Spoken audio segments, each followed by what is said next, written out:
मैया माता जी की जय, श्री रामचंद्र की जय। बिल्कुल नहीं बोल रहे हैं उनकी।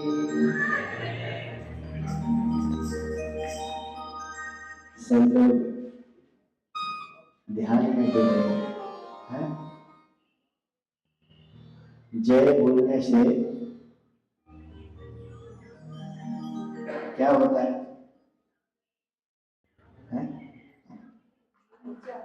बताइए, जय बोलने से क्या होता है?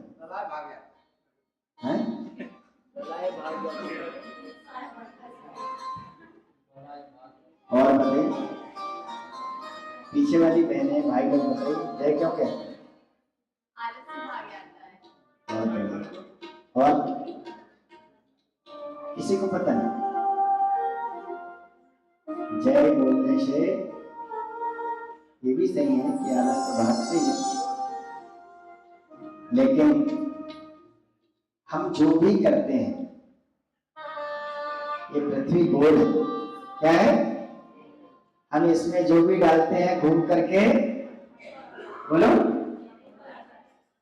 हमारे पास, हम जिसके लिए जय बोल रहे हैं वो भी हमारे लिए। तो क्या करना है?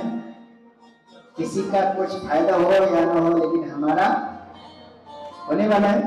तो दाहिना हाथ उठा के बोले, भारत माता की जय, भारत माता की जय, भारत की संस्कृति की जय। आइए शुरू करें।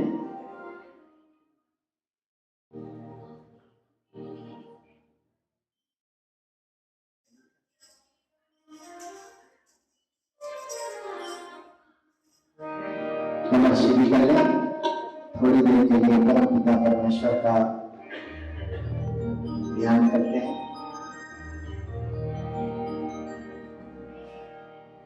शरीर के लिए भोजन जितना जरूरी है, उतना ही आत्मा के लिए जब तब ध्यान हो जाए। और ये त्रिकाल संध्या में 3 बार ध्यान कराया जाता है। स्मरण मात्र से जीव का मरण सुधर जाता है। तो थोड़ी देर के लिए पुनः उस परम पिता परमेश्वर का ध्यान करें। तो शिविर करके बैठ जाए, नेत्र बंद करें।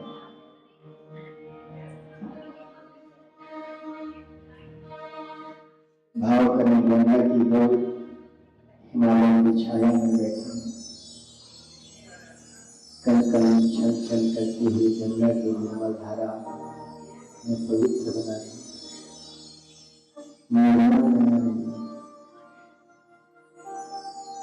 भगवान से प्रार्थना, परम पिता परमेश्वर से करो पुकार। हे हरिप्रस, हे परमानंद के धाम, सर्वत्र आप ही आप, अजर अमर अविनाशी बनकर साया। हे प्रकाश पुंज भगवत, हे प्रकाश से जगमग करती। हे गुरुदेव, मेरे अंदर के रोग, अहंकार, आसक्ति के समस्त अंधकार का उच्छेद करके पूर्ण रूपेण प्रकाश में कर देते। हे मां, हमें असत से सत की ओर बचाओ। अष्टो नाम शरीर तमसो नाम ज्योतिर्गमय। इसी भाव से 3 बार जितना जोर से हो सकता है सभी भाई बहन ओम का उच्चारण करते हुए गायत्री महामंत्र एक साथ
भूर्भुवः स्वः तत्सवितुर्वरेण्यं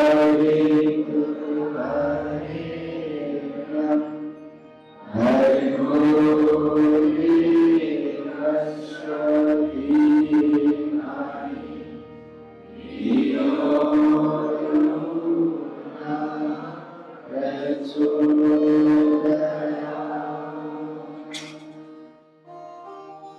ॐ वन्दे भूतमयं नीतं गुरुं शङ्करगुरुकुलं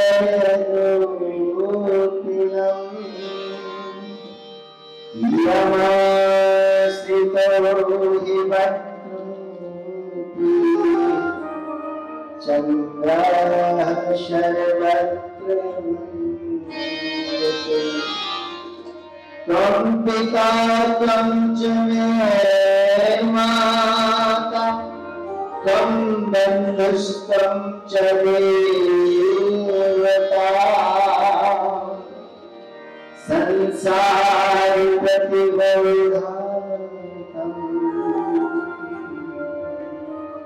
तस्मै श्री गुरवे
सूक्ष्म रूप से उपस्थित हमारी आराध्य सत्ता गुरु सत्ता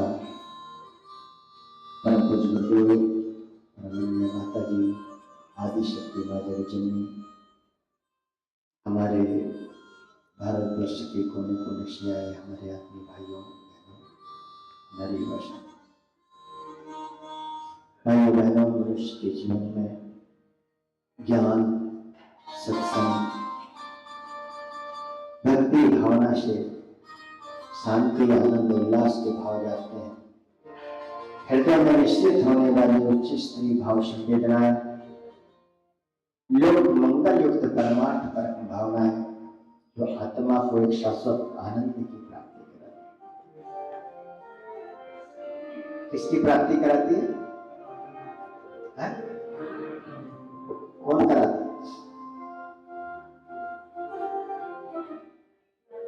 कौन कराता है? ध्यान और कहीं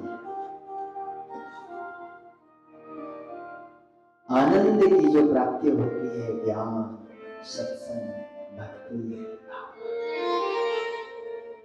किससे प्राप्ति होती है? जोर से बोलिए, किसकी प्राप्ति होती है? आनंद। और बाकी चीज इस संसार से क्या मिलता है? सुख मिलता है। दो चीजें बड़े ध्यान से सुनो, एक सुख है और दूसरा आनंद। एक सुख है और दूसरा, तो सुख किससे मिलता है? संसार की चीज। अच्छा घर बन गया तो बड़ा आदमी को है, और घर के साथ में गाड़ी आ गई है, ये सुख के साथ। घर में टीवी है, बीवी है, बच्चे हैं, पति है, परमेश्वर है, ये सब ये खाने की चीजें हैं। जितनी भी चीजें हैं ये सांसारिक, ये काय के साधन है? सुख के साधन। किसके साधन है? जोर से बोलिए, सुख के साधन। लेकिन आनंद का जो स्रोत है, आनंद जो मिलता है वो किससे मिलता है? ज्ञान, सत्संग, भक्ति। सुख थोड़ी देर का, क्षणिक। आपने रसगुल्ला खाया और थोड़ा सा सुख है, किसी ने सिगरेट पिया, सिगरेट का सुख, लेकिन वो शाश्वत नहीं, क्षणिक, आया और गया, फिर बात। लेकिन एक बार आनंद का रस मिल जाए फिर कहना क्या। इसलिए शास्त्र कहता है सुख जितना मिलता है, जिस चीज से मिलता है, जिस पदार्थ से, जिस जीव से सबसे ज्यादा सुख मिलता है, वही एक दिन हमको सबसे ज्यादा है, सबसे ज्यादा और कोई दुख नहीं देता। ध्यान से सुनिए, जहां से सबसे ज्यादा सुख की आसार है वही दुख का आधार। इसलिए शास्त्र कहता है सुख के पीछे दुख छुपा हुआ है, भोग के पीछे रोग छुपा हुआ है, संपत्ति के पीछे विपत्ति छुपी हुई है, और अर्थ के पीछे आनंद छुपा।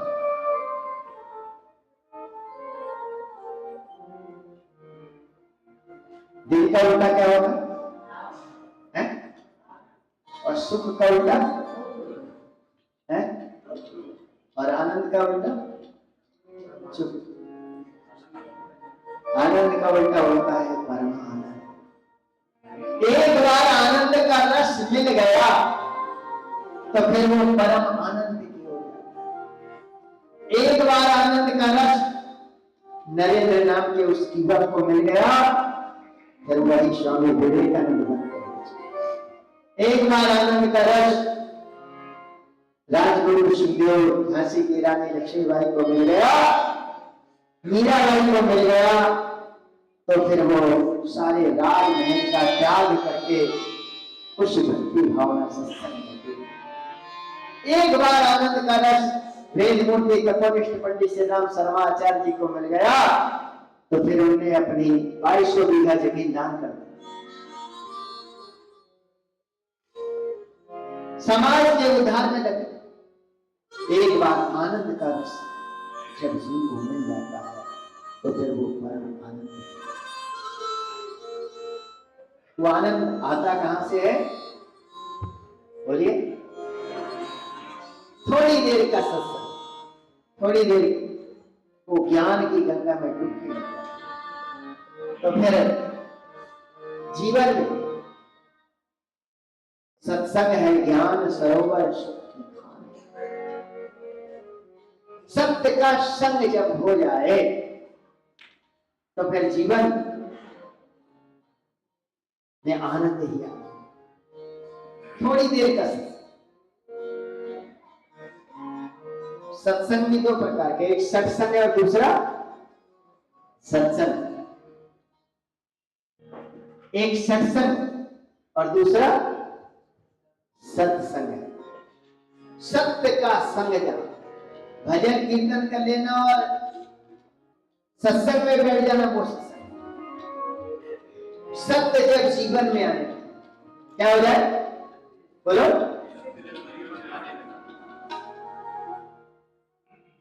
बैठे सत्संग में और ध्यान, बोलो।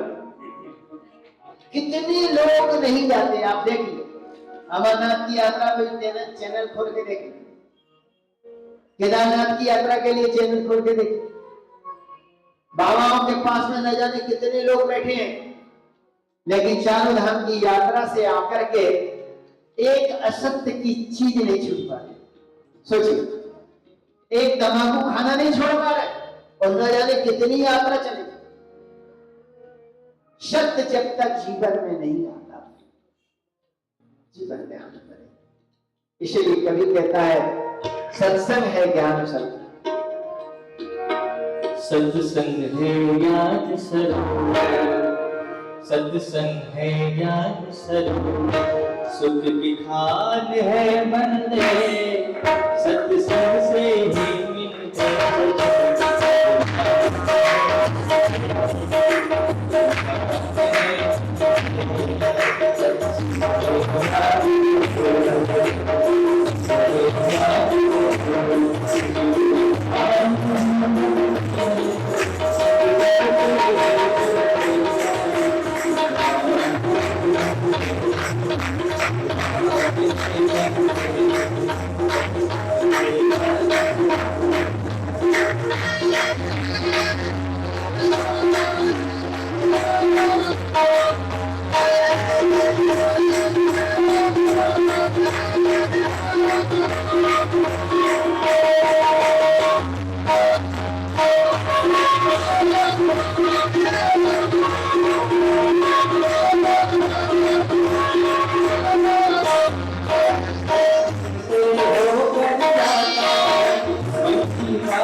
सत्संग से होकर के जाता है मंजिल का। क्या मंजिल है मनुष्य की, बोलिए? उस परम सत्य को प्राप्त, एक लक्ष्य पूरा होगा जब उसको सत्य का बोध हो जाए। बाटे माई, जिस दिन उसको ये बोध हो जाए, गीता में आता है वो हम, उपनिषद में उसका जवाब है सो। जिस दिन वो अपने आप को जान ले, और जानने के लिए ही ये सारे वेद शास्त्र उपनिषद सब कुछ ऋषियों ने बताया। थोड़ी देर तक बोध साहित्य, बोध सत्संग पढ़ने से, शास्त्र ही नहीं, यूनिवर्सिटी ऑफ मिशिगन के professor cooker, university of Constance की साझा रिसर्च से जाहिर हुआ, कहते हैं कि कुछ ही मिनट का बोध सत्संग, बोध साहित्य पढ़ने से मनुष्य को अपने अंदर झांकने की, अपने आप को झांकने की जोरदार समझ का विकास हो। और जिस दिन समझदारी आ जाती है उसी दिन वो आदमी ईमानदार, जिस दिन ईमानदारी आती है उसी दिन से वो जिम्मेदार बनने लगता है, और जिस दिन जिम्मेदार हो जाता है उसी दिन से वो बहादुर। फिर बड़ी से बड़ी मुसीबत, बड़े से बड़े संकट की उसे विचलित नहीं कर। आज तो थोड़ी सी समस्या आई कि अच्छे पढ़े लिखे लोग, अभी यही कुछ दिन पहले हरियाणा के आईपीएस अधिकारी ने गोली मारी। क्यों? क्योंकि उसके अंदर समझ नहीं आई। आज हम बच्चों को खूब महंगा महंगा मोबाइल, महंगा लैपटॉप और महंगी पढ़ाई सब कुछ दे रहे हैं। आईपीएस आईएएस आईपीएस बनाने के बाद भी उनके अंदर इतनी समझ नहीं है कि जीवन कैसे जीना है, क्योंकि ये कंप्यूटर में नहीं मिलता है, ये आईएएस और आईपीएस करने से नहीं मिलता है, ये मिलता है महापुरुषों के सद्गुण से। उनके चरणों में बैठने से ज्ञान होता है, बोध होता है, और बोध जब हो जाता है तो फिर वो जहां भी रहता है आनंद में रहता, मस्ती में रहता। आनंद जब जीवन में रह जाता है तो फिर वो जहां भी जंगल में रहिए, बस्ती में रहिए, तूफान में रहिए, किश्ती में रहिए, जंगल में रहिए, बस्ती में रहिए, तूफान में रहिए, किश्ती में रहिए, महंगे में रहिए, सस्ते में रहिए, लेकिन जब भी रहिए तो मस्ती, जब भी रहिए तो मस्ती में। जिसकी मस्ती जिंदा है उसकी हस्ती जिंदा, जिसकी मस्ती जिंदा है उसकी हस्ती जिंदा है, वरना जबरदस्ती जिंदा है। कितना अच्छा जीवन मिला है चेहरे पे मुस्कुराहट। 84 लाख योनि के बाद एक ये हीरा जैसा जीवन।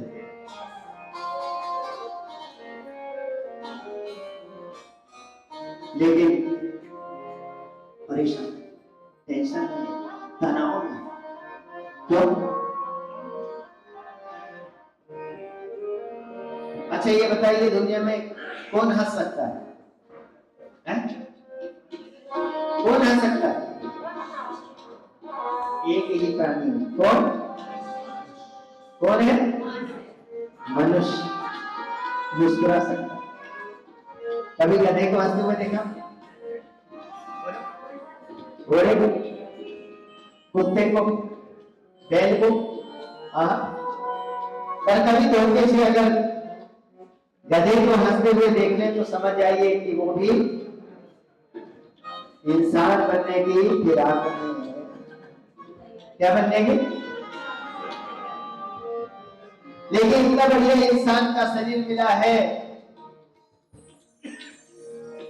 सत्संग में भी बैठे, पीले कपड़े भी पहन लिए और चेहरा लटका हुआ, 24 घंटे उदास, हताश, निराश, तो समझ जाइए कि वो, मैं नहीं बोल रहा, इधर कोई बोल रहा, समझ जाइए कि वो, अरे इतना अच्छा जीवन मिला है तो कम से कम क्यों? प्रश्न, क्योंकि उसको जीवन जीने का ज्ञान है। ज्ञान रीते ज्ञानात, शास्त्र कहता है ज्ञान के बिना मनुष्य को मुक्ति नहीं मिलती। ज्ञान ही है जिसके कारण से झोपड़ी में रहने वाले कबीरदास जी बड़े प्रसन्न रहते। ज्ञान ही था जिसके कारण राजमहल को छोड़ करके सत्संग भजन करने वाली वो मीरा हमेशा प्रसन्न रहती। ज्ञान और ज्ञान के कारण ही हमारा देश जगत गुरु का देश है।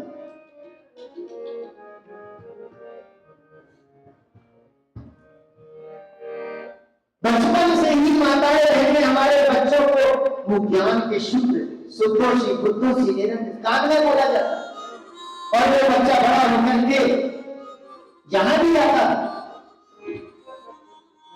माता पिता का नाम रोशन करता था, गांव का नाम रोशन करता था, राष्ट्र का नाम रोशन करता था। अंधेरी रात में एक जवान लड़की आती है, दरवाजा खटखटाती है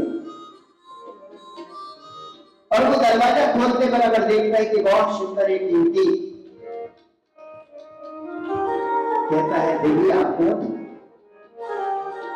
तो लड़की कहती आप नहीं जानते? बोले नहीं। बोले मैं तो जानती हूँ। कैसे जानती है? अरे आप बहुत सुंदर है, स्मार्ट है, हैंडसम है, आप चाहती क्या? बोले कुछ नहीं, मैं तो चाहती हूँ कि आपके जैसा वीर रत्न मुझे, मेरे जैसे बेटा आपको कैसे मिल सकता? वही नहीं सकती। बोले हम शादी करें। अरे शादी भी कर लेंगे तो मेरे जैसा बेटा कैसे मिल सकता है? संसार में इतने पेड़ पौधे हैं, इतने पेड़ पौधे की पत्तियां हैं, एक पेड़ से दूसरे पेड़ की पत्ती मिलती है? बोलिए, न जाने कितने करोड़ों अरबों लोग हैं, लेकिन एक आदमी की भी नाक दूसरे से, एक आदमी की नाक दूसरे से मिलती है? एक आदमी का चेहरा दूसरे से मिलता है? नहीं मिलता। तो फिर शादी करने के बाद भी कोई गारंटी नहीं मेरे जैसा बच्चा आपको। लेकिन मेरी शर्त अगर मानोगी तो निश्चित रूप से मेरे जैसा ही पुत्र आपको। बोले क्या शर्त? एक शर्त है, आप बैठ जाइए, आपकी बेटी में मैं शर्त रख देता हूँ, आप मेरी माँ बन जाएगी और मैं आपका माँ कहेगी। रात में हमारे देश का जवान हर बहन के अंदर अपनी मां को देखता, हर बेटियों के अपने अंदर अपनी बहन को खोजता। ये था हमारा देश। तो क्योंकि यहाँ पे घर घर में वेद और कुरान पढ़े जाते, घर घर में शाम को हमारे बड़े बुजुर्ग बच्चों को लेकर के बैठते थे और वो वेद कुरान का अध्ययन करते। इसलिए तुलसीदास बाबा ने कहा है, ग्रह सब के होई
पुराण, पढ़े जाते।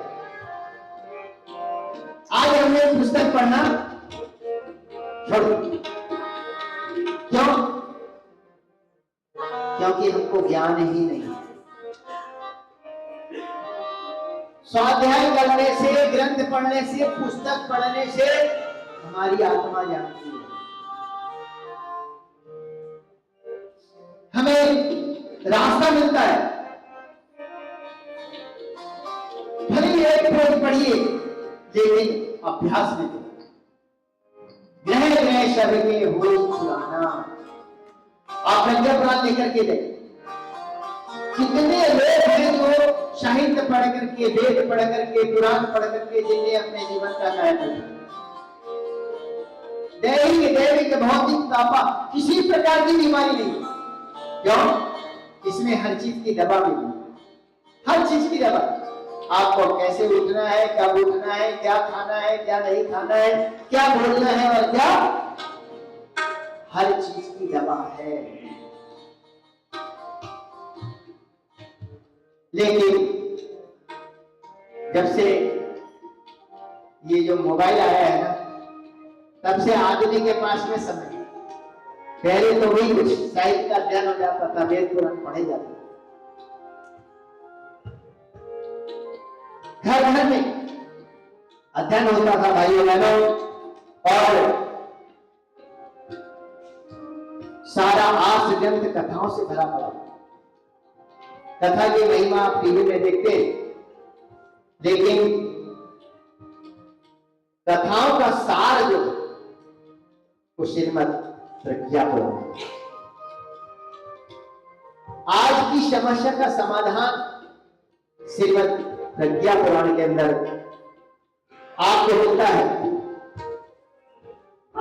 प्रज्ञा पुराण ये पशु से इंसान बनना, प्रज्ञा विवेक को जागरण करती, प्रज्ञा बुद्धि को जगाती है, प्रज्ञा आलोक जगाती है, और ये मानवीय मूल्यों का बोध कराती है। और जिसकी में बोध हो जाता है, तो तुलसीदास बाबा ने लिखा है, अरे जैसे जैसे जीव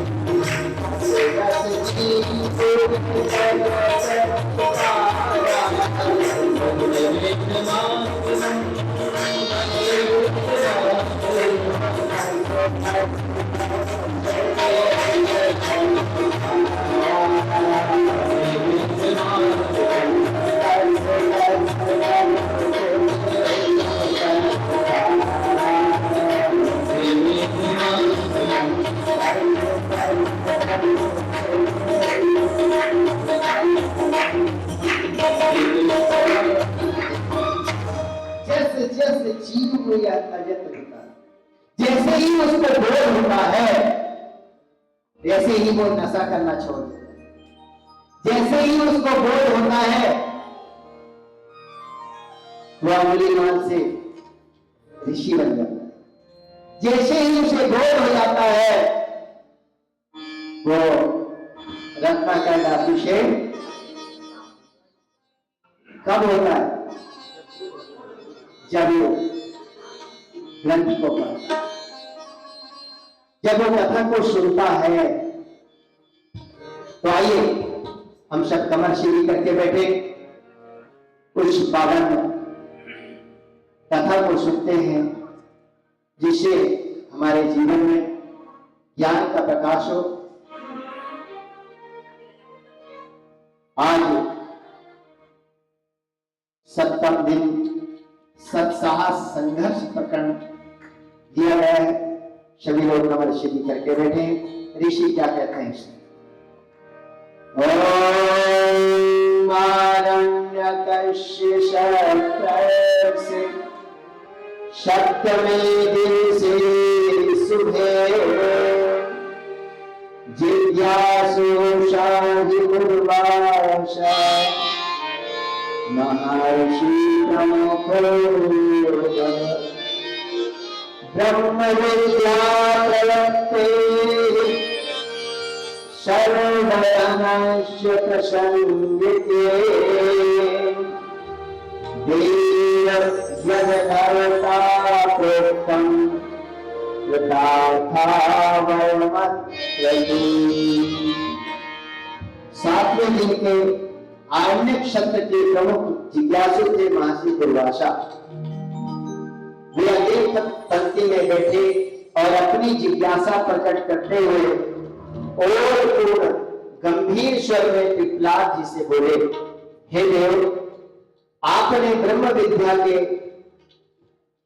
सब प्रवृत्ति संवर्धन प्रसंग पर जो प्रकार डाला उससे हम सभी कृतार्थ हो।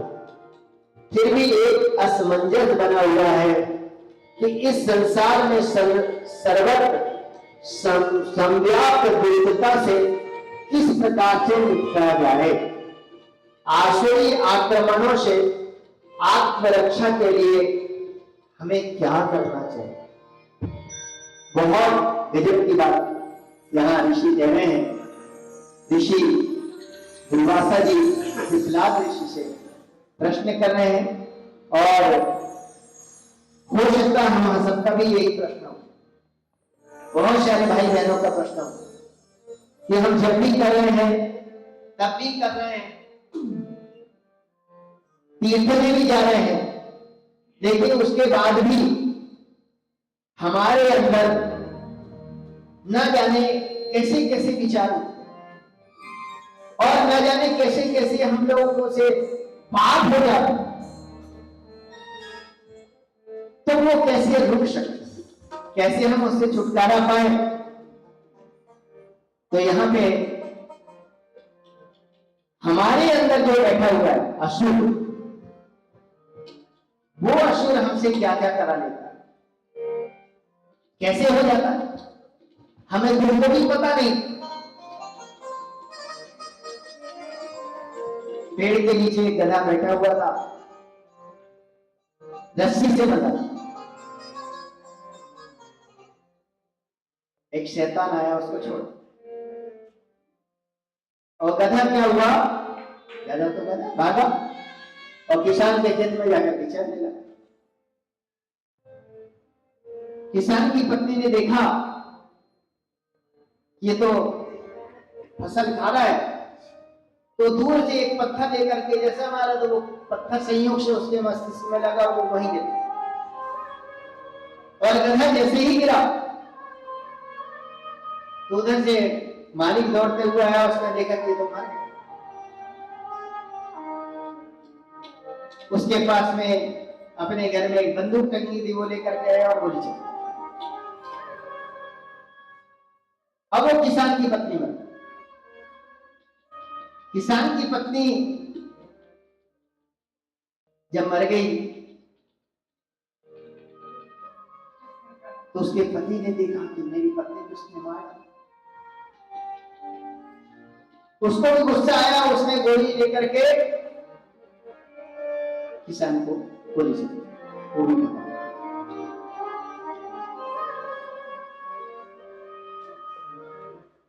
अब जब उसकी पत्नी ने देखा कि ये मालिक जो है वो, तो उसने अपने बेटों को कहा कि जाओ उसके घर में आग लगाओ। अब बच्चे भी गुस्से में थे, उन्हें जाकर के आग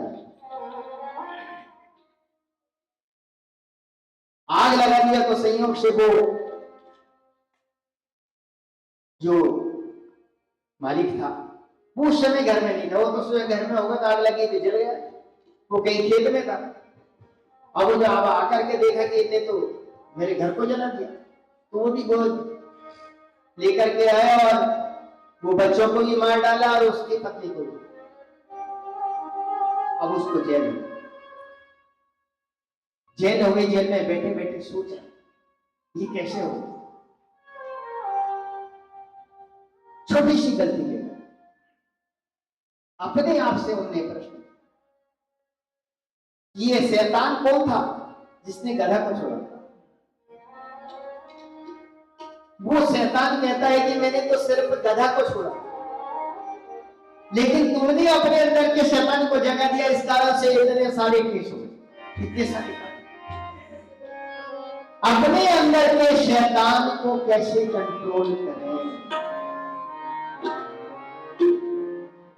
यही 7 दिन के जो 9 दिन का शिविर होता है उसमें और कुछ नहीं। छोटी सी गलती के कारण कितना परिवार बर्बाद हो, कितने परिवार बर्बाद हो, छोटी सी गलती के। तो कहां बैठा था शैतान, बोलो है? कहां बैठा था? हमारे मस्तिष्क में। इस शैतान को कैसे कंट्रोल किया जाए? क्रोध को।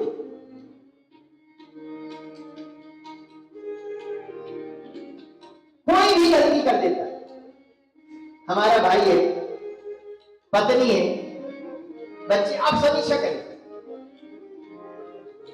मैं कौन हूं एक पुस्तक है गुरु, आप उस पुस्तक को पढ़ेंगे, लास्ट वाले पेज में दिया है, तीसरे नंबर पे, अहम ब्रह्मास्मि। जिस दिन ये बोध हो जाए कि मेरे बाजू में बैठा वो भी मेरे ही रूप है, अहम ब्रह्मास्मि, वो भी मेरे ही रूप है, और जिस दिन ये भाव आ जाए और जिस दिन ये बोध हो जाता है, उसी क्षण आपका क्रोध, बोलो, क्रोध आता ही नहीं। और बहुत सारे लोगों को हमने देखा जीवन में कभी क्रोध नहीं, कभी क्रोध नहीं। क्रोध अगर से तेल है, कलंक कागज से घायल। क्रोध जो है दूसरे को नहीं जलाता, ध्यान से सुन लीजिए। आज यहां ऋषि बता रहे हैं कि सबसे पहले अपने आप को जीतना है, अपने क्रोध को जीतना, लोभ को जीतना, मोह को जीतना, वासना को जीतना। और जिस दिन आपने अपने आप को जीत लिया, आप सबसे विश्व विजेता बन जाएंगे। तो क्या करें? क्रोध जब आने लग जाए, थोड़ा सा पानी पिए। क्रोध जब आने लग जाए तो आपकी जीभ जो है, इसको उल्टी कर, शांत मुद्रा में चले। यहाँ पे हमारे रेलवे काउंटर है शांतिपुर, वहां पे अभी तो कोई बहन बैठती है, इसके पहले एक वो टिकट काटने वाला बैठा। उस व्यक्ति को कभी यहाँ पे जितने दिन सर्विस किया, कभी उसको क्रोध में नहीं देखा किसी, कभी भी क्रोध। अगर कोई कैसे भी गलत फॉर्म भर देता तो बड़े मुस्कुराते हो गए, अरे देवता इतना बढ़िया राइटिंग है, आप देखो तो ये आपका नाम आप खुद नहीं पढ़ सकते, हंसते हो। क्या हो गया सर? पीले कपड़े पहन लेना, शांति को जाना अलग बात है, लेकिन यहां से जाने के बाद अपने जीवन में बदलाव आ जाए। जस जस जीव यह तजत विकारा, तस तस दर्श देख करता। क्या गजब की बात! जैसे जैसे जीव अपने विकारों को त्यागता है, क्रोध को त्यागता है, अहम को त्यागता है, वासना को त्यागता है, तस तस जीव तस तस दर्श देख, वैसे ही उसके अंदर से एक आत्म प्रकाश शुरू हो जाता है। उसी समय उनके अंदर से एक ब्रह्म की शक्ति का विस्फोट, तब बाहर चली आता। भगवान चमत्कार कभी कभी करते हैं, तब हम बदलेंगे, बोलो, हम बदलेंगे। पीछे वाले बोल रहे हैं तुम बदलेंगे। गुरु जी का यही शुद्ध। और आज की प्रज्ञा पुराण में भी यही बात कह गई है कि इस ज्ञान को सुनने भर से नहीं होगा, इसमें डुबकी लगानी। ज्ञान गंगा नहाए, ज्ञान जो है, ज्ञान की पराकाष्ठा क्या है बताइए? ज्ञान, अगर हम भागवत सुन रहे हैं, कथा सुन रहे हैं, या कोई भी सत्संग में बैठे हैं, इसका सार क्या है? बता सकते हैं? अच्छे विचार है, उसको उसके अंदर धारण करना है, उसी के ऊपर करना है। बहुत। ज्ञान की पराकाष्ठा है वैराग्य। ज्ञान की पराकाष्ठा क्या है? अगर आपने ज्ञान कहीं से हासिल किया है और आपके अंदर अगर वैराग्य नहीं है, तो आपका वो समय बेकार। ज्ञान अगर आपने सुन लिया है और सुनने के बाद आपको ये बात समझ में आती है कि ऐसा नहीं करना, तो वहीं से उसके प्रति वैराग्य हो जाए। जब आपको ये बात समझ में आ गई कि आलस है और मनुष्य का सबसे बड़ा शत्रु, आपने सुना है और सच भी, तो सवेरे फिर सूर्य उदय से पहले उठने का संकल्प, आलस से वैराग्य। असली असली कथा है। कथा का सारी ही है। कथा तो बहुत सारी हो रही दुनिया में। मैंने तो जब से सुना तब से मैंने संकल्प लिया 4 बजे उठता हूं और गर्मी में 3:30 बजे 1 घंटा में दौड़ने जाता हूं हर दिन, चाहे कितनी भी सर्दी लगे। हर दिन 1 घंटे का योग करता हूं। 1 घंटा 5 मिनट मुझे सिर्फ प्राणायाम में लगता है। 1 घंटा 5 मिनट। मैं यहाँ लाठी भी चलाता हूँ, 2 लाठी से दोनों हाथ से घुमाता हूँ और 1 घंटे का मैं सोता हूँ। 1 घंटे का जप होता है। 4 बजे से मुझे 10 बजे तक सिर्फ इसी एक्टिविटीज में लगता है। अगर आनंद में जीना है, करिष्ये वचनम, सुनने से काम नहीं चलेगा। ध्यान से सुनिए। भगवान कृष्ण गीता में कहते हैं कि कितना भी सुन लीजिए कोई लाभ नहीं बाबा। कितनी कथा लोगों ने सुन लिया और लोगों ने सुना भी। बड़े बड़े बाबा लोगों ने कितनी कथा सुना दी है, लेकिन आज उनकी कहां स्थिति है देखिए, कहां पड़े हैं सब जानते हैं बड़े बड़े बाबा। क्यों? ज्ञान है लेकिन वैराग्य नहीं है। जिस दिन आपके अंदर सांसारिक जगत से वैराग्य के बाद, वैराग्य मतलब बच्चों को नहीं छोड़ना, पत्नी को नहीं छोड़ना, पति को नहीं छोड़ना, अपनी नौकरी नहीं छोड़ना, आसक्ति सिद्धि हो। ये कथा का सार है। इसे ये कभी कहता है ज्ञान गंगा नहाने, ज्ञान गंगा नहाने मन मेरे। सभी लोग ताली बजाते हुए डुबकी लगाते हुए भाव से संकीर्तन करेंगे। ज्ञान गंगा नहाने मन मेरे।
ज्ञान गंगा नहाने, ज्ञान रूपी गंगा में जब डुबकी लग जाती है, जब अंदर का शैतान भाग जाता है, फिर जीवन में आनंद की वर्षा। गाइए ऋषि क्या कहते हैं सुन। ओम दुर्वास सो महाश्रिताम सहजां प्रकृतिं तथा प्रवृत्तिं कुलादस्य कृतः प्रश्नोत्तरोचितः।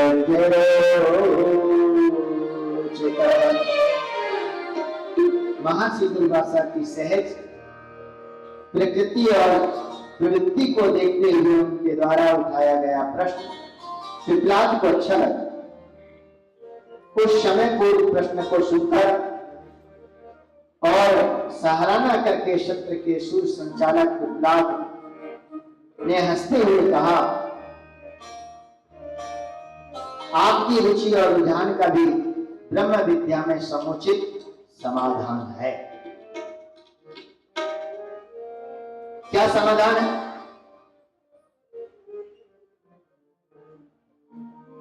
गीता, रामायण,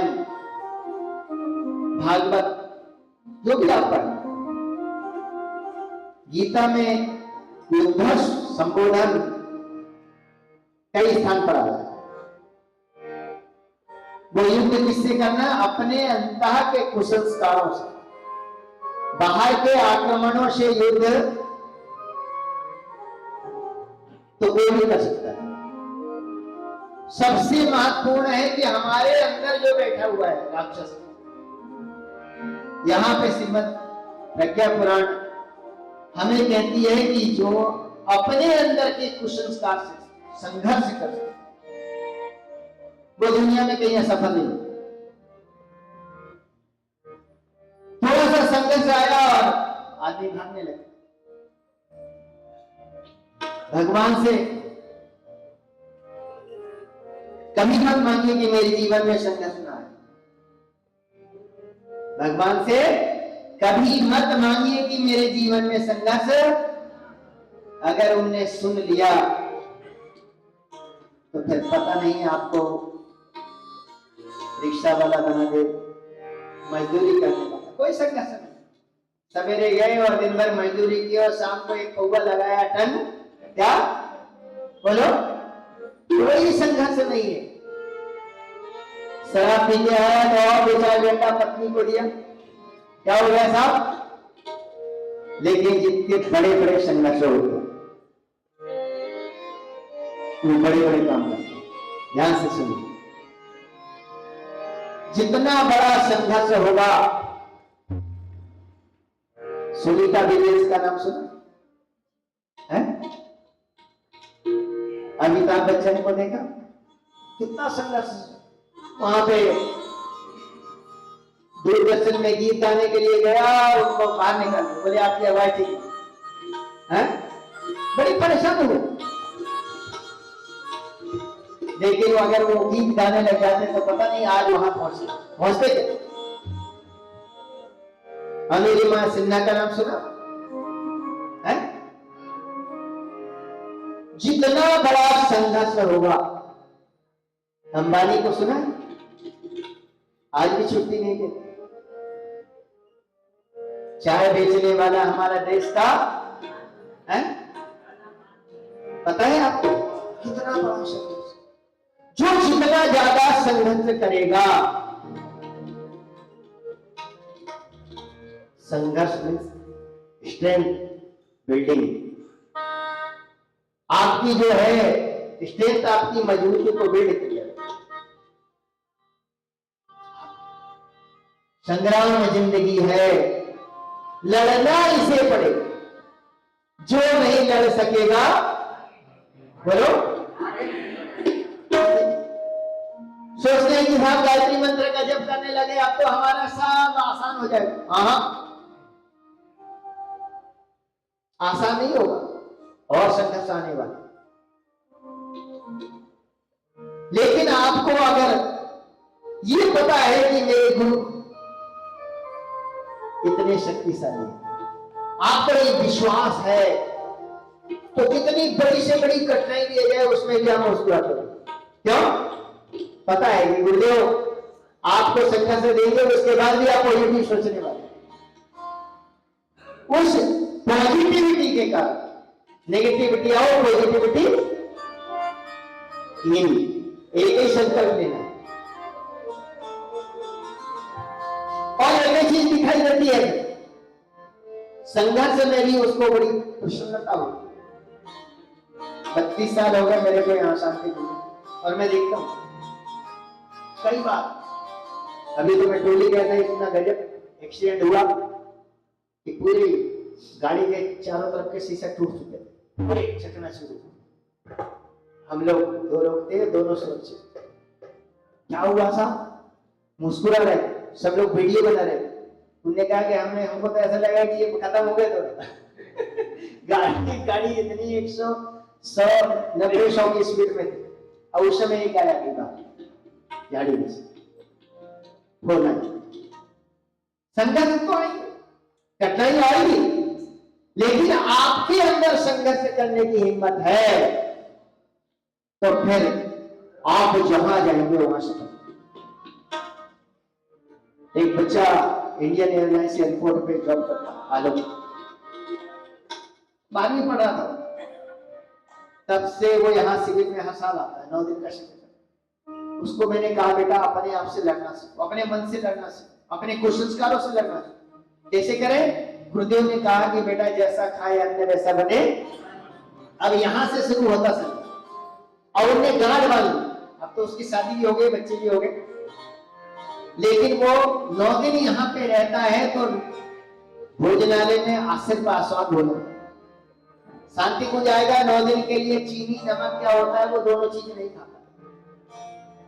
और फिर जब आप अपने आप से संघर्ष कर लेते हैं, गायत्री काम लो गुरुदेव कहती है तो काम नहीं लो बेटा, फिर तो सब कुछ मिलना आसान हो जाता है। जो जब अपने आप के अपने कुसंस्कारों से अपने मन की प्रवृत्तियों से लड़ना शुरू कर दे, यहाँ पे इतना ऋषि एक ही बात करते हैं, अपने आप से संघर्ष करना है। संग्राम जिंदगी है, लड़ना उसे पड़ेगा, जो लड़ नहीं सकेगा आगे। संघर्ष प्रकरण में सिर्फ एक ही चीज ऋषि ने कहा, लड़िए। किससे लड़िए? सबसे पहले बोलो है नहीं साहब, हमारे घर वाले हमारी बात नहीं मानते, हमारी भाई हमारी बात नहीं मानती, हमारी पत्नी हमारी बात नहीं मानती, हमारा बेटा क्यों मानेगा? कोई कलेक्टर हो गया है? सबसे पहले अपने आप को जीतिए, फिर सब आपके पीछे पीछे घूमेंगे। एक बच्चा आया था मदद से, वो अपने पिताजी की भी पिटाई कर दी, उनके दादाजी को भी वो उठा के पिटा दिया। बहुत ज्यादा एक और है यहाँ पे यूनिवर्सिटी में रहता है, वो सब घर वाले परेशान थे, उसको 9 दिन किसी के भी पहुंचा दिया। उसके बाद में वो ऐसा बदल गया कि ये अंतरराष्ट्रीय खिलाड़ी है। वो अंतरराष्ट्रीय खेल में उसको गोल्ड मेडल मिले, कई जगह जाता। हमारी यूनिवर्सिटी में रहता नरेंद्र। हम आपको क्या बता रहे हैं, अब वो जब यहां से जाता है तो घर वाले सब आरती उठाते, उसके भाई भी बात मानते हैं, उनके भाभी भी बात मानती है, पिताजी भी बात मानते हैं, पूरे आस पड़ोस के लोग कहते हैं तो देवता बन गया, रत्नाकर से बाल्मीकि बन गया। कब बन गया? जब उसने अपने आप से लड़ना सीखा। जैसा खाए अन्न वैसा बने। काम देख है ये गायत्री बात, ये तो सब कुछ देती है, लेकिन हम क्या कर रहे हैं? साधना नहीं कर पा रहे। हमारी जीभ जो है ना ऐसी है, अरे साहब यहाँ की जलेबी जैसी बनती है, क्या करें? हमारी जीभ तो मानती चाहिए, क्योंकि यहाँ की इडली डोसा और क्या क्या बताइए, पानी आने है। खाइए, हम नहीं करें मत खाइए, लेकिन 9 दिन के लिए आए हैं तो 9 दिन कंट्रोल करना सीखिए, अपने आप से लड़ना सीख जाइए, अपने मन से लड़ना सीख जाइए। और जिस दिन आप लड़ना सीख जाओगे, आप जो चाहते हो, गुरुदेव ने किया 24 वर्ष पिछले नवरात्रि में मैंने भी प्रयास किया था। 9 दिन तक कुछ नहीं किया, खाली जल, कोई फल नहीं, कोई फ्रूट नहीं, कुछ भी नहीं, खाली। लोगों ने कहा कि आप काम भी करते हैं, फिर कैसे करोगे? खाली जल, सब काम करता था। 4 बजे से उठता था, फिर मैं दौड़ना बंद कर दिया था, मयूर आसन करना बंद कर दिया था, और शीर्षासन, कपालभाति बंद कर दिया। सारे काम चल रहे थे पूरे 24 घंटे में। सवेरे से उठता हूँ, शाम तक बैठता नहीं, मेरा काम है, कुछ न कुछ मुझे करना, ऑफिस के काम बहुत सारे होते हैं। वो 9 दिन तक जब मैंने खाली जल में जब रख किया तो इतना आनंद आया कि कह नहीं सकते। 3 किलो तो मेरा वैसे ही वजन कम हो गया था। और सवेरे जब बंद लगा जालंधर उद्यान में, आहा, जो आनंद संसार के सारे भोग में नहीं है, वो आनंद हमारे अंदर। आप करके आप लगाई करें, लेकिन कब होगा? जब पेट एकदम नाड़ी शोधन प्राणायाम जब करते हैं और जब एक बार दूसरा जो आपको दबाते हैं तो ऐसा लगता है कि इतने जो बाबा लोग हैं ना, बड़े बड़े योगी लोग, क्यों शादी नहीं करते? क्योंकि वो अंधन हमारे अंदर भरा पड़ा है, हम बाहर खोज रहे हैं ये सारा, तो इसलिए संसार में नहीं डूबते, क्योंकि हमारे अंदर है, हमें पता ही नहीं है पीछे चक्र कैसे है, हमारे अंदर 5 कोष भरे हुए हैं, हमारे 3 ये बंद है, हमारी 3 ग्रंथियां हैं, अगर एक भी हमारी इसको हमने प्रयास ही नहीं किया, शादी नहीं कर पा रहे, अभी तो मन भटक रहा है, क्योंकि अन्न हम लोग खा रहे हैं। तो यहाँ पे जो ऋषि कह रहे हैं, क्या कह रहे हैं? अपने कुसंस्कारों से हमें संघर्ष करना पड़ेगा, संग्राम करना पड़ेगा। संग्राम जिंदगी है, लड़ना संग्राम जिंदगी है, लड़ना उसे पड़ेगा, लड़ना उसे पड़ेगा।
बोलिए श्रीमद् प्रज्ञा पुराण की। कलशों से कलमशों से किसे लड़ना है? बोलो। हमारे अंदर जो कसाय कलमश है, कैसे हो? ऋषि क्या कह रहे हैं, सुनो। ओम ज्ञान जन्यहानेभ्य आत्मज्ञानं रक्षितुं वयं मनीषिणा सदा ज्ञान साधनानां कर्तुमुच्यते।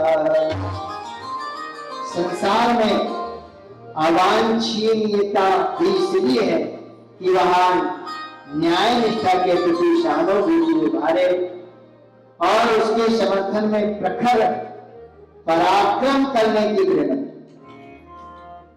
यदि रात्रि न हो तो दिन की विशिष्टता नहीं होती, अनीति का अस्तित्व न हो तो नीति की गरिमा लोग नहीं समझते, अधर्म के रहने पर ही धर्म की स्थापना का प्रयास किया जाता है। अज्ञान की हानियों से बचने के लिए मनीषी ज्ञान की साधना का महत्व बताते हैं।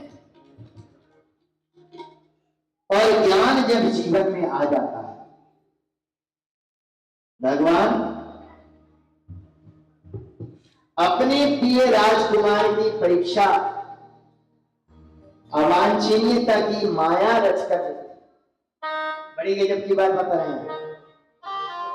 ऋषि क्या कह रहे हैं? जिसे भगवान प्यार करते हैं, थोड़ी देर और बैठी रहती। यही समस्या है कि शांति कुंज में आने के बाद भी 3 टाइम का सत्संग होता है, उसमें भी लोग बैठक उठक लगे। भैया ने पहले ही बोला था ध्यान खत्म हुआ तो जाना है तो चले जाइए, लेकिन जब तक सत्संग चल रहा है तो उस देर तो बैठिए, उतनी देर तो बैठिए। पता नहीं कौन सा सूत्र गुरु जी के कौन से विचार आपके जीवन में आ जाए और आपके जीवन का काया कर।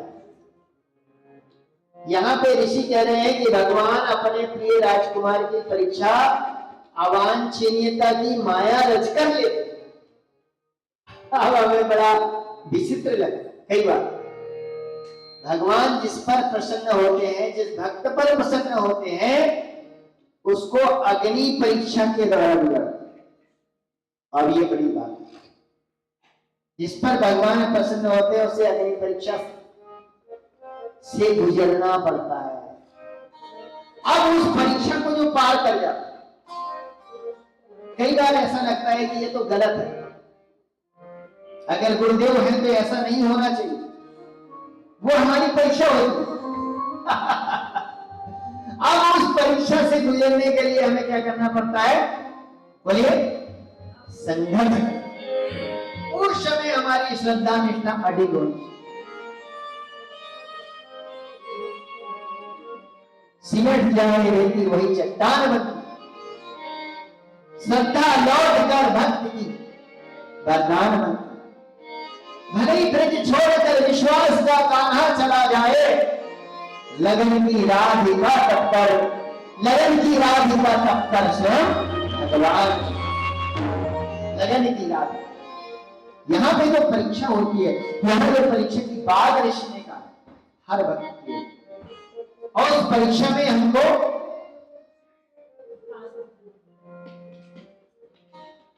1992 में पहला अश्वमेध यज्ञ था जयपुर, और जयपुर में अश्वमेध यज्ञ था तो राजस्थान वालों ने कहा कि हम तो भाई पूरे राजस्थान के लोगों को, तो यहां से टोली गई, दो भाइयों की साइकिल से टोली गई। उसमें 2 बच्चों को उधर अजमेर के उधर आगे वाले एकदम बॉर्डर पे ड्यूटी लगी। अब गांव में जाकर के प्रचार करना था, तो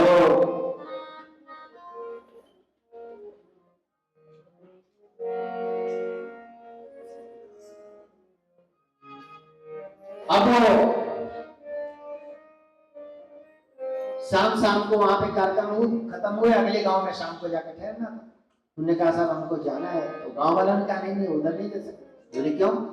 अरे इतना खतरनाक रास्ता है, जंगल का रास्ता है, और साइकिल से जाएंगे वहां तो आपको कोई भी काट के फेंक दे, ये बहुत खराब क्षेत्र। नहीं हमारे गुरुजी ने कहा और हमें तो जाना नहीं। हमने तो संकल्प लिया है कि हमको गुरुजी के विचारों को जन जन तक पहुंचाना। लेकिन दूसरा जो बच्चा था वो छोटा था, उसने कहा भैया ऐसा करके आ गया, नहीं मेरे को जाना है। लेकिन गांव वालों ने कहा बेटे जाना है ना, हम भी चलेंगे तेरे साथ, हम भी 4 लोग चलेंगे, लेकिन आज रुक जाइए, सवेरे चले वहां जाएंगे। बहुत बिगड़ सबकी बात मान गया। सवेरे साइकिल उठाए, गांव के भी 4-5 लोग गए वहां पे। गांव में बढ़िया धपली बजा के पूरे गांव में एक रैली निकाली जय घोष करते हुए। फिर वो पीला चावल लेकर के घर में गए। उन्होंने कहा सब अश्वमेध यज्ञ होने वाला है और आपको वहां पे आना। तो उन्होंने कहा हाँ वो तो कल हमें आए थे, उन्होंने बता दिए। बोले कौन आए? इस बिहार में ऐसे गांव में जहाँ रोड भी नहीं है, यहाँ कौन आए? बोले वही आपके गुरुजी आए। बोले गुरुजी? हाँ गुरुजी और माता जी दोनों आए थे। उन्होंने कहा कि हमारे यहाँ पे इतनी दूर बच्चे लोग आएंगे कि नहीं आएंगे, इसलिए हम लोग स्वयं आपका कार्ड लेके आए हैं और अश्वमेध में आपको आना है। अरे बोले कौन से गुरुजी, कोई है उसको? बोले हाँ वो कार्ड दिया, उसमें फोटो छपे हुए। और जब देखा तो दोनों बच्चों के आंख में आंसू। स्वयं गुरु जी माता जी पहले ही ये परीक्षा लेने के लिए वहां पहुंचाए थे उन बच्चों की, आप परीक्षा में पास होते क्या नहीं होते। गुरु की काम बस ये है कि हमारे अंदर हिम्मत है क्या, हम जा सकते हैं क्या, हम पुरुषार्थ कर सकते हैं। जरा सी समस्या आती है और हम लोग विचलित हो जाते हैं, हमको लगता ही नहीं कि भगवान है कि नहीं, गायत्री माता है कि नहीं, गुरु जी है कि नहीं। लेकिन वो परीक्षा है आपकी, वहां पे आपको मजबूत बनाने के लिए वो आपको कष्ट दे रहे हैं। और उस मजबूती के लिए अगर आप बैठे हुए हैं, एक आदमी बहुत परेशान था, उसने कहा तो जंगल में जाऊंगा और पहाड़ के ऊपर से कूद जाऊंगा, मर जाऊंगा। और वहां पे गया, जब पहाड़ी बहुत बड़ी थी कि 300 फीट गहरी खाई है, अब डर लगने लगा, वही बैठ गया, बड़ा परेशान था। उधर से एक साधु महाराज निकले, उन्हें क्या हुआ बेटा, परेशान लग रहा है, क्या करें महाराज, हम बहुत दुखी हैं, अब भगवान का कुछ ध्यान जब, अरे सब करके देखिए कोई फायदा नहीं, कितने दिन से पूजा पाठ कर रहे हैं लेकिन कोई भगवान दिखे नहीं। बेटा बोले भगवान है, इधर देखो ये काय का पेड़ है, बोले बांस का, और इधर काय का है, घास का। ये घास और बांस दोनों लगा हुआ, कितने दिन से लगा था? ये घास कितना बड़ा, बहुत बड़ा, और बांस 2 साल से ये बांस लगा हुआ, अभी तक कितना ही बड़ा हुआ, और घास 6 महीने में ही इतना बड़ा हुआ, उससे बड़ा हुआ, डबल हुआ। क्यों? क्योंकि बांस जो है वो अपनी जड़ उसकी गहराई तक जा रही है, वो जड़ मजबूत कर रहा है। वो 2 साल में इतना सा दिख रहा है तेरे को, और 4 साल में और घास इससे कहीं इतना चला जाएगा, लेकिन बांस थोड़ा ही बड़ा होगा। लेकिन उसकी इतनी मजबूती रहेगी कि कितना भी तूफान आ जाए, बांस उखड़ने वाला नहीं है। स्ट्रेंथ गुरु क्या करते हैं, हमारी स्ट्रेंथ को बढ़ाने के लिए, हमारे पावर को बढ़ाने के लिए आपको कई झंझावात देंगे, कष्ट देंगे, परेशानी देंगी, लेकिन उस समय भी आप अगर मजबूती के साथ साधना कर रहे हैं, उस समय आप मजबूती के साथ, श्रद्धा और निष्ठा के साथ डटे हुए हैं कि मेरे गुरु और मेरी गायत्री के अंदर इतनी शक्ति है। जब हमारा एक्सीडेंट हुआ और गाड़ी में पेट्रोल फुल भरा था, और जब गाड़ी का उसी समय गाड़ी में स्वामी ड्राइव कर रहा था, उसकी जब मैंने स्टीयरिंग घुमाया तो गाड़ी पीछे रहा और पूरी घूमने लगी, चर चर चर चर, जैसे अब आग लगने ही वाली है। अब तो समझ गए कि कोई नहीं बचा सकता। गुरुदेव जैसे ही गुरुदेव का ध्यान किए तो ऐसा लगता है कि कोई चेतना उतर गई वहां, और हमें एकदम सुरक्षित, किसी को कुछ। आपको अगर विश्वास है अपनी गुरु सत्ता के ऊपर, अपने भगवान के ऊपर, अपनी गायत्री माता के ऊपर, तो उस संघर्ष में, उस कठिनाई में, उस परेशानी में सोच लेना कि हमारी परीक्षा चल रही है। और परीक्षा जब होती है, 1 साल तक मास्टर पढ़ाता है, हर चीज पूछो तो बताता है, लेकिन परीक्षा के समय में बताइएगा बोलो, उस समय सहायता नहीं करता। ये ध्यान से सुन लीजिए, उस समय तो अपनी लड़ाई और अपनी पढ़ाई स्वयं को ही करनी पड़ती है। इसीलिए हमें क्या करना है, हमें डटे रहना, साहस के द्वारा, हिम्मत के द्वारा। आदमी जरा सी चीज में लड़खड़ा जाता है और बहाना करने लगता है, विपरीत परिस्थिति आई तो क्या करें साहब, अरे साहब हमारे पास पैसा नहीं था इसलिए ऐसा नहीं हुआ, नहीं तो अब तो ऐसा कर ले। बहुत सारे लोग विपरीत परिस्थिति में फेल हो जाते हैं। आप सबको पता होगा,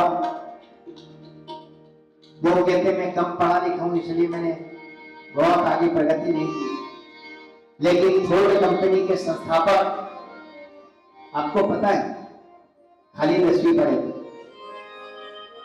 लेकिन उनने कभी हिम्मत नहीं हारा और संघर्ष करते रहे। एक 12 संस्था के मालिक स्टीव जॉब 12वीं फेल। क्या है, आप कभी मत सोचिए कि मैं कम पढ़ा लिखा हूं या मेरे पास में ये समस्या है। कोई समस्या नहीं। समस्या तो हमारी मनस्थिति की है। एक विपरीत परिस्थिति में रिकॉर्ड तोड़ देता है और एक विपरीत परिस्थिति में टूट जाता है। क्या हो जाता है? एक टूट जाता है और दूसरा रिकॉर्ड तोड़ देता है। जो हिम्मत वाला होता है वो सतत आगे बढ़ता है। और जितने भी इतिहास में आप देखेंगे कि वास्तव में आगे वही बढ़े, मंजिल तक वही पहुंचे हैं जिनके अंदर संघर्ष करने की हिम्मत है। एक लड़की है जिनके दोनों हाथ जन्म से नहीं, जन्म से दोनों हाथ नहीं है, अमेरिका में रहती है, हाथ नहीं है लेकिन हवाई जहाज चलाती है। अब आप आश्चर्य करिए, दोनों हाथ नहीं है लेकिन उसने 2 फरवरी 1984 में उसका जन्म हुआ, लेकिन 2004 में उसने पायलट का लाइसेंस ले लिया बगैर हाथ के। हम आपको क्या बताने जा रहे हैं? बहाना कोई नहीं। हिम्मत अगर आपके अंदर है, या राह नहीं है फूलों की, कांटे ही इस पर मिलते हैं, लेकर के दर्द जमाने का बोलो हिम्मत। मंजिलें उन्हें मिलती है जिनमें कोई जान होती है, मंजिलें उन्हें मिलती है जिनमें कोई जान होती है। पंखों से कुछ नहीं होता, हौसलों से उड़ान होती है, हौसलों से उड़ान होती है। तो क्या होना चाहिए? सबसे पहली बात कि हमें अपने इष्ट पर अटूट श्रद्धा और विश्वास, हमारे इष्ट पर अटूट श्रद्धा और विश्वास, उच्च स्तरीय दृष्टिकोण। दूसरा सूत्र क्या है? अगर हम आध्यात्मिक है, अगर हम धार्मिक है, तो हमारा दृष्टिकोण कैसा होना चाहिए? उच्च स्तरीय। कैसे होना चाहिए? शाका, हमेशा ऊंचा सोचना। और ऊंचा सोचना अगर सीख लिया तो जैसा मैं बता रहा हूं, जिस लड़की का नाम, उसका नाम है जेसिका कोक। जेसिका कोक आप सर्च करेंगे आपको देखने को मिलेगा कि कैसे हवाई जहाज चलाती है और कैसे कैसे उसने उसके ब्लैक बेल्ट उसने मार्शल आर्ट में हासिल किया है, और ना जाने कितने काम खाली पैर से कर रही है। क्या होगा साहब? कुछ भी नहीं असंभव होगा जब संकल्प किए जाते हैं, संकल्पों को जब साहस के गति में चलते हैं। कुछ भी नहीं असंभव होगा जब संकल्प किए जाते हैं, संकल्पों को जब साहस के गति में चरण दिए जाते हैं। फिर बाधाओं की क्या विशाल रुख तूफान बदल सकता है, और बदला जाए दृष्टिकोण तो हर इंसान बदल सकता है। बदला जाए दृष्टिकोण तो सारा जहां। बस आप अपनी सोच को बदल, अपने विचार को बदल लीजिए। कितने भी पैर खींचने वाले हो, कितने भी बुराई करने वाले हो, कितना भी आपके प्रति निगेटिव वचन बोलने वाले, आपका कोई भी बात नहीं, कोई भी नहीं कर सकता। मैं डंडे की चोट पे करके देखो, आप साधना करिए, अपनी ईमानदारी, अपनी प्रामाणिकता, अटूट श्रद्धा और विश्वास, उच्च स्तरीय दृष्टिकोण, और तीसरा है परिष्कृत व्यक्तित्व। परिष्कृत व्यक्ति, 3 चीज की गांठ बांध दिया, 3 सूत्र को अगर जीवन में उतार दिया तो गुरुदेव कहते हैं बेटा आप जो बनना चाहते हैं वो बन जाओगे, लेकिन ये राह कठिन है। क्या है बोलो? ये राह, यहां राह नहीं है फूलों की, ये कठिन रास्ते पर।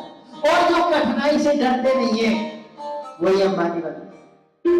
जो कठिनाई से डरते नहीं है, वही देश के चाय बेचने वाला भी है, जो जिसके अंदर हिम्मत है, सबसे बड़ी चीज। अगर हिम्मत नहीं है तो अपने आप से जो लड़ नहीं सकता। सवेरे सवेरे कई बार ऐसा हमको भी लगता है, यार आप ठंडी ज्यादा है तो लेट जाइए, लेकिन अंदर वाला कहता है आपका संकल्प है। क्या बोलता है? एक माता जी है वहां पे छतरपुर, 120 साल की, 15-16 साल की थी, तभी डॉक्टर ने बोले इसकी शादी वादी मत करना, ये ज्यादा दिन नहीं जीने वाली। तो 18-19 साल की हो गई, लेकिन उनको किसी ने सूत्र दे दिया, सवेरे की हवा और लाखों की, सवेरे की हवा और लाखों की। बोले सवेरे सवेरे उठना शुरू कर दे बेटा, और आप आश्चर्य करेंगे 120 साल की है और वो अभी भी छाता भी कितने भी बारिश हो लेकिन छाता लगा के भी वो 5 किलोमीटर जाती है।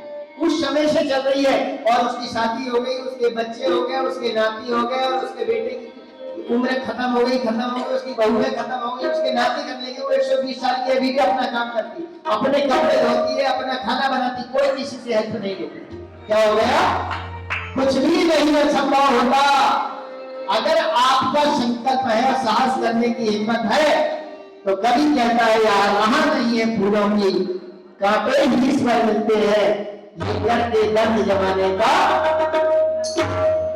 हिम्मत वाली करती। अगर हिम्मत है तो निश्चित रूप से ये गीत सुनना हमारे लिए सार्थक है।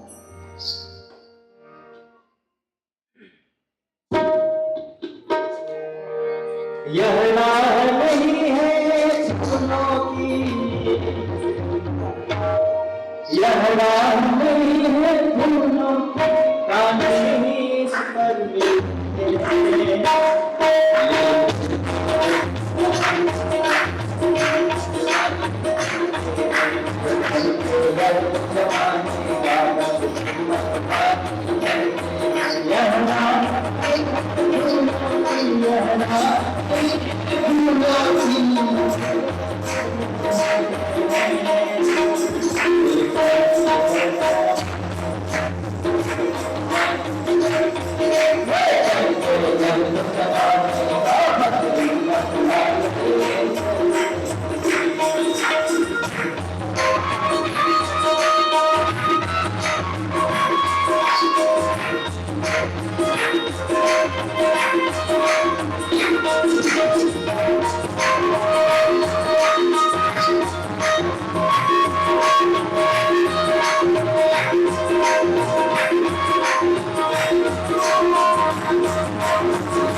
जिसके पास हिम्मत होती है वही ये सत्कार कर पाते हैं, सब नहीं कर पाते। ज्ञान के गंगा में डुबकी लगाते हैं लोगों को भी। एक बहन जी है वहां पे ग्वालियर में, नाम मैं भूल रहा हूं उनको, उनने यही ब्रह्मचर्य की बेटी से उनके बेटे की शादी हो गई। लक्ष्मी क्या नाम है, निर्मल की माँ है, प्रमीला ऐसे कुछ नाम।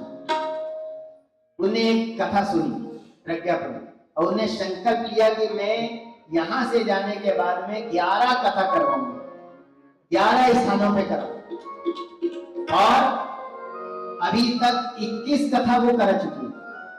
शांतिपुर से टोली जाती है, पहले वो गांव-गांव में जाती है, द्वितीय कराती है, फिर वहां मंडल बनाती है, फिर वहां पे 5 कुंडिया करती है, फिर वहां पे पूरे 24 गांव में कार्यक्रम कराती है, फिर एक कार्यक्रम लेती है। और 21 कथा में मैं 2 कथा उनके यहाँ पे कराने में जा चुका। क्या हो गया?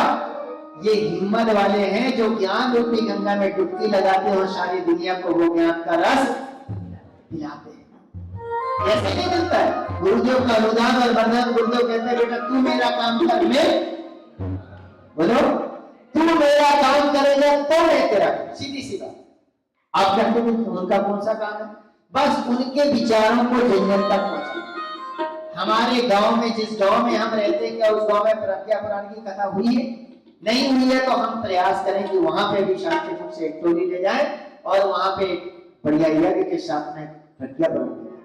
हमारे गांव के आसपास के जो क्षेत्र है वहां पे हम जाकर के कैसे करा सकते हैं, हमारे जिला में कैसे करा सकते हैं। हम कितना भी इकट्ठा कर लीजिए कुछ साफ नहीं जाएगा, ध्यान से सुनिए, कुछ भी साफ नहीं जाएगा। लेकिन आपने जो थोड़ा सा भी अगर ज्ञान का प्रचार किया, वही आपके सोच के सोचिए, सोच के सोचिए साफ किया जाएगा, सोच के सोचिए साफ किया जाएगा। अरे देखते देखते मर जाओगे, सब कुछ यही, सब कुछ यही। तेरा खुद का पैदा किया हुआ, तेरा खुद का पैदा किया हुआ तुझे जला के आएगा, तेरा खुद का पैदा किया हुआ तुझे जला के आएगा, मगर प्यारे कोई दूसरा हाथ भी नहीं, मगर कोई दूसरा कोई भी हाथ नहीं लगाते। ध्यान से सुनिए, जब जाते हैं तो 4 कंधे पे अपने ही वाले होते हैं, जलाने वाले कौन होते हैं? अपने ही वाले होते हैं। इसलिए कवि कहता है सज धज के जिस दिन मौत की सहजादी आएगी, कुछ भी काम नहीं आएगा, सब एक पर। फिर क्या काम आएगा? जो आपने अच्छा कर लिया, जो आपने अच्छा कर लिया। नहीं सामने तो जब कर लेता हूं तब कर लेता हूं, ये तो बाबा लोग भी कर लेते, ये तो बाबा भी कर लेते। लड़के की शादी हो गई थी और पंडित ने कहा लगन वाले सावधान, सावधान कराया जाता है, मराठी में बोलते हैं लगन वाले सावधान। अब लड़के ने सुने कि सावधान कब करते हैं? बेटा जब कोई एक्सीडेंट होने वाला है, जब कोई खतरा होने वाला है, तो उनका शादी में तो कोई खतरा होने वाला है, शादी के बाद में कोई समस्या आने वाली है, बस सावधान। जैसे ही सुना उठा और भाग, पगड़ी फेंका था, माला फेंकी और भागा, और के पीछे पीछे लोग दौड़े, अरे कहाँ जा रहे वाले, शादी करना, ये बहू बेटी और भाग गया। भाग करके एक जगह जाकर के जंगल में साथ, चारों तरफ अपना तफरी थी, चारों तरफ हाहाकार मचा हुआ था, हमारे देश के ऊपर आक्रमण कर रहा था लोग। लेकिन उस समय उन्होंने कहा कि नहीं, मैं भी सिर्फ पूजा नहीं करूंगा, पाठ नहीं करूंगा। उन्हें मोर्चा संभाला और गांव-गांव में हनुमान मंदिर बना, और हनुमान मंदिर में युवाओं के नजोर पर देश की आजादी में सबसे बड़ा हाथ रहा। उसी समर्थ का नाम था स्वामी समर्थ रामदास। भाइयों बहनों, असली धन असली पूंजी है। क्या है? ये सोना चांदी तो सब यही रह जाता है। सोच के सोचिए साफ किया जाएगा, देखते देखते मर जाएंगे और सब कुछ यही धरा है। ये काल चक्र है, ये चलता ही जाएगा। कल और कोई तेरी संपत्ति का मालिक हो जाए, कल और कोई तेरी संपत्ति का मालिक हो जाएगा। इसलिए कुछ काम कर जाए ऐसे जो दुनिया में नाम रह जाएगा, वरना इस दुनिया से तेरा नाम मिट जाएगा। सोच के सोचिए साथ क्या जाएगा। कोई भी पूछने वाला नहीं। आप बता सकते हैं इसमें से कितने लोग हैं जो अपने दादा के दादा के दादा के साथ पीढ़ी का नाम जानते हैं? बोलो। कोई जानते? एक माता जी बड़ी मुश्किल से। क्यों? लेकिन झांसी की रानी को कौन नहीं जानते? हैं? मीराबाई को कौन नहीं जानते? बोलो। भगत सिंह को कौन नहीं जानते? बोलो। हमारे चाचा थे जताऊ जी, अरे कोई नहीं थे बाबा, लेकिन उन्होंने असली खून की कमाई। हाँ, तो संस्कृति के लिए अपना तन मन धन सब कुछ बने। इसलिए हमें क्या करना है? तेरा धर्म और तेरी कर्म ही तेरे साथ जाएगा, बाकी तो सब कुछ यही छूट जाएगा। सोच के सोचिए साथ क्या जाएगा। कभी कहता है सजनत के जिस दिन मौत की सजाती आएगी न सोना काम आएगा, बोलो, न चांदी आएगी। इसलिए ताली बजाते हुए और उसके बाद समाप्त। सज धज कर जिस दिन मौत की सहजादी आएगी, सहजादी आएगी, न सोना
काम नहीं आएगा।